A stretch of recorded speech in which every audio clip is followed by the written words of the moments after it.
Pathways to Success has 8 different components.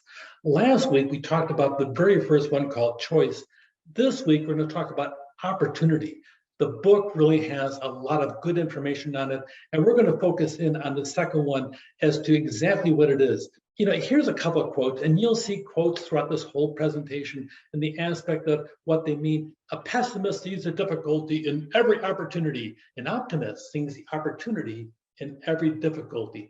It's a play on words, but also it's a play on philosophy, and that's what separates the entrepreneur from the average person. It's not often that a man can make opportunities for himself, but he can also put himself in such shape that when and or if the opportunities come, he is ready. That is a big deal. A lot of people talk about dream, I'm going to dream big. If you don't prepare to take advantage of your dream, you'll always be dreaming and never doing. That's a gay quote, by the way. Our lives are defined by opportunities, even the ones we miss. Opportunity is out there. We have to go hunting for it, which is the purpose of this class. We're supposed to stretch our minds here and look for opportunities. There's a couple things that I want you to do, especially towards the end of this segment over here, when it comes down to opportunity and exactly what it means. Most of the material here I took from a magazine, Entrepreneur Magazine article by Grant Cardone. He really has a lot of good things today, but 4 actions you must take to find your opportunities. Don't look for an industry, look for an opportunity. An opportunity is nothing but a set of circumstances that you see. Before you can see an opportunity, you have to be looking for it. That's a lot harder because we're so used to going over here. We're so used to going through the spectrum. You sit down and you're dazzled by all the different things. As you go through the whole shopping center, they have a lot of cutting edge items there and it looks really cool, except open your eyes up and see, that's a really good idea. If they did this and they did this to that, that'd be really cool. That's your job as the entrepreneur. Pay attention to what the opportunity. When you see a road crew going down the street and you see some guy hanging out the back end picking up cones, why can't a machine do that? Why can't the cones follow the truck? Good enough, we have enough roboticism out there. You can sit there and have traveling cones at 50 miles an hour chasing a dump truck as the dump truck sits down there and picks up whatever on the side of the road. Lots of opportunities sitting out there. Think about the opportunity. But a lot of people says, you wouldn't see an opportunity if it hit you in the face. That's a big deal. So make certain you're looking for the opportunities. Richard Branson, this guy, he graduated from school and he doesn't see things, he doesn't read well. He was dyslexic. But look at the things he did. His teacher said either he's going to be a total failure in life or a total success. The man started over 400 different companies. Good night. He's a company machine. He says this, opportunities are like sunrises. If you wait too long, you miss them.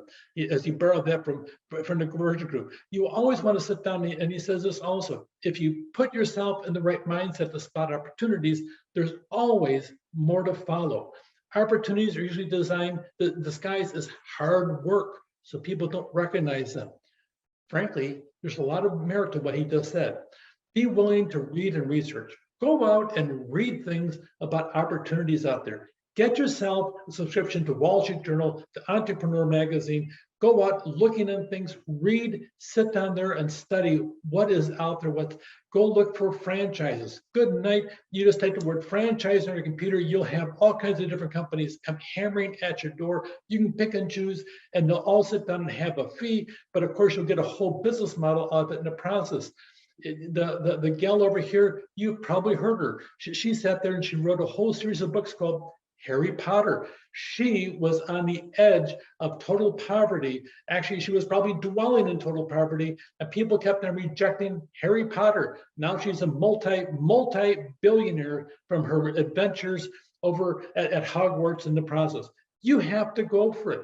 You have to leave where you're comfortable and step out on that cutting edge as to what an entrepreneur is going to be doing. You have to take a risk. That may mean moving. That may be leaving your parents' house. It may be staying in your parents' house where you build your company. You need a new passport to opportunity, and the only place you can get it is with yourself. You have to choose to go for it, as we talked about last week. Make contacts. Everything you want, somebody else has it, and you have to ask for it. Okay, so Contacts equals contracts. How big is your power base? Are you networking? Are you part of a social group? Are you some part of some organization where you have friends you can talk to and share about what your ventures are going to be? And make contact as you go through. The more people you know, the more opportunities come your way. Your next opportunity could be somebody you don't even know yet. Everyone that wants to be a boss but won't go out on their own. Everyone wants to be a millionaire but won't spend $1,000. Everybody wants an opportunity but won't. And to close, what's your excuse in the process? So what is your opportunity that you need? Each of these 4 essentials, look for the opportunity, read and research, going for it, do something about it, and then start making contacts as you go. Take care.